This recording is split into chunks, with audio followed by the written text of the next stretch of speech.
ज्ञान वापी मथुरा केस से जुड़ी हुई इस वक्त की एक बड़ी खबर। विवाद में अब पीएफआई खुलकर सामने आ गई है। पीएफआई की कार्यकारिणी में बड़ा फैसला हो रहा है। पीएफआई ने कहा है कि वो मस्जिदों के खिलाफ चल रहे इस अभियान का विरोध करेगा। ज्ञान वापी में वजू खाने के इस्तेमाल पर बैन का भी विरोध करेगा पीएफआई। इतना ही नहीं, पीएफआई ने कोर्ट से अपील की है कि वो 1991 के एक्ट को ध्यान में रखते हुए कोई याचिका स्वीकार न करे।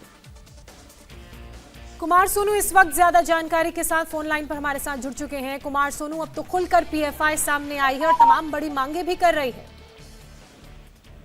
देखिए, बिल्कुल पॉपुलर फ्रंट ऑफ इंडिया की तरफ से एक प्रेस रिलीज जारी की गई है जिसमें साफ कहा गया है कि 23 और 24 जो मई बीत गई, उस दिन जो है 2 दिन पुत्तन थानी जो कि केरल का एक इलाका है, वहां पर इनकी कार्यकारिणी की बैठक हुई जिसमें साफ कहा गया कि जो मुस्लिमों के पूजा स्थल है, जो मस्जिद है, उनके खिलाफ जो जारी कार्रवाई है, हिंदुस्तान के लोग उसका विरोध करें, पहली बात।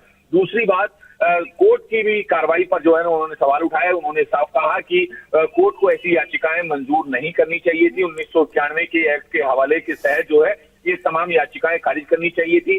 सर्वोच्च न्यायालय का ज्ञान वापी मस्जिद के वजूखाने के इस्तेमाल पर प्रतिबंध को बाकी रखना अत्यंत निराशाजनक है, ये बात उन्होंने अपनी प्रेस रिलीज में कही। इसके साथ साथ मैं आपको बता दूं कि सोनू, ऐसा क्यों लगता है कि पीएफआई जो हिंदुस्तान के मुसलमान हैं उसमें अपने दखल को और बढ़ाने के लिए ये कदम उठा रहा है? क्योंकि अभी 1991 एक्ट को मद्देनजर रखते हुए ही रूल नंबर 711 के मामले में वाराणसी कोर्ट सुनवाई कर रहा है। मेंटेनेबिलिटी पर तो पहले से ही चर्चा हो रही है।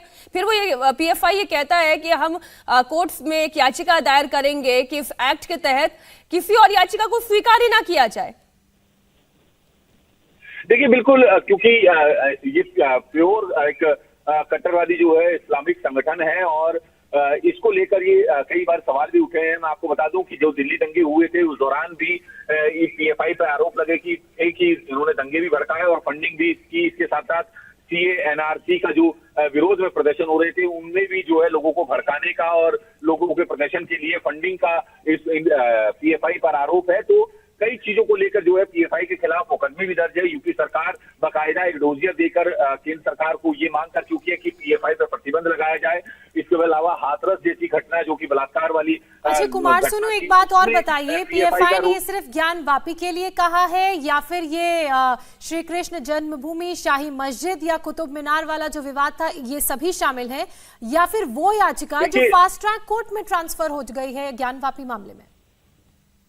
देखिए, ये जो पीएफआई ने प्रेस रिलीज जारी की है ये कार्यकारिणी के बाद जारी की है और इसमें तमाम चीजों को जोड़ा है, चाहे वो मथुरा का हो, कुतुब मीनार का हो, ज्ञान वापी का हो।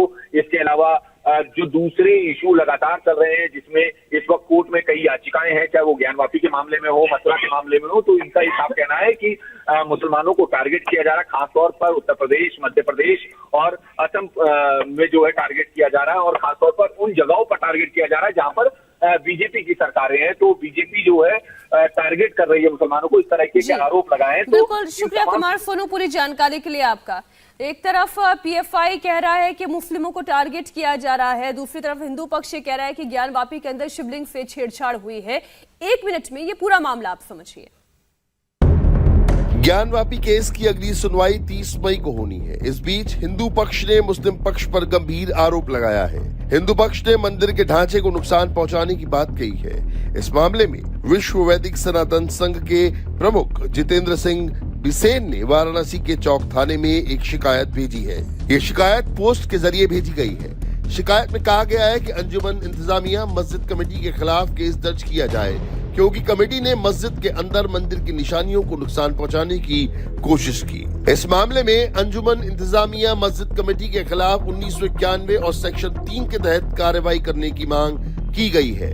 इस बीच हिंदू पक्ष के वकील विष्णु शंकर जैन ने भी गंभीर आरोप लगाए हैं। उन्होंने कहा कि वजू खाने से मिले शिवलिंग को नुकसान पहुंचाने की कोशिश की गई, शिवलिंग में छेद किया गया, शिवलिंग को खंडित करने के लिए चक्री का इस्तेमाल किया गया और ये चक्री सीआरपीएफ के जवानों ने ज्ञान वापी परिसर से बरामद कर ली है।